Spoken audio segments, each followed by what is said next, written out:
ഈശോ മിശിഹായ്ക്ക് സ്തുതിയായിരിക്കട്ടെ. Praise be to Jesus. Hallelujah.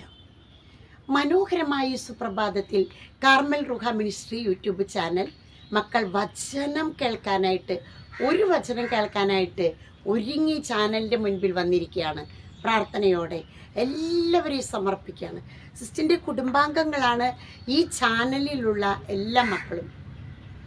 Joshua 3:5 നിങ്ങളെ തന്നെ വിശുദ്ധീകരിക്കുവിൻ, നാളെ നിങ്ങളുടെ ഇടയിൽ കർത്താവ് അത്ഭുതങ്ങൾ ചെയ്യും. പ്രിയപ്പെട്ടവരെ, മോശയോട് പറഞ്ഞതുപോലെ നീ നിൽക്കുന്ന സ്ഥലം പരിശുദ്ധമായതിനാൽ നിന്റെ ചെരുപ്പുകൾ അഴിച്ചു മാറ്റുക എന്ന് പറയുമ്പോൾ, ഒരു സിസ്റ്റർ എന്ന നിലയിൽ സിസ്റ്റർ ആയിരിക്കുന്ന ഇടം പരിശുദ്ധമായിരിക്കണം. ഒരു സിസ്റ്റർ എന്ന നിലയിൽ ഉപേക്ഷിക്കേണ്ടതെല്ലാം ഉപേക്ഷിക്കണം.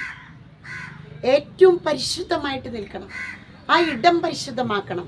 ഒരു വൈദികൻ തൻ്റെ വൈദിക മന്ദിരത്തിലെ പരിശുദ്ധമായ ജീവിതം നയിക്കണം.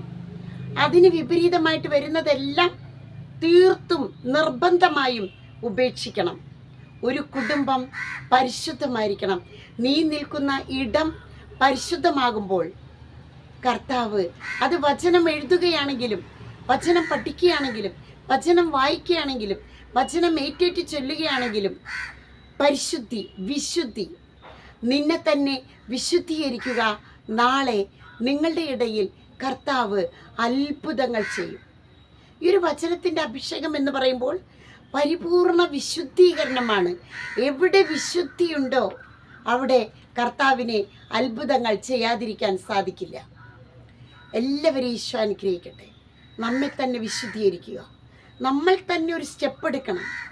പരിശുദ്ധമായി ജീവിക്കും, ആത്മീയ കാര്യങ്ങളിൽ ശ്രദ്ധിക്കും എന്ന് നമ്മൾ തന്നെ ഒരു പ്രതിജ്ഞ എടുക്കണം. തീക്ഷ്ണതയുള്ളവരാകാം. പിതാവിൻ്റെയും പുത്രൻ്റെയും പരിശുദ്ധാത്മാവിൻ്റെയും നാമത്തിൽ ആമേൻ.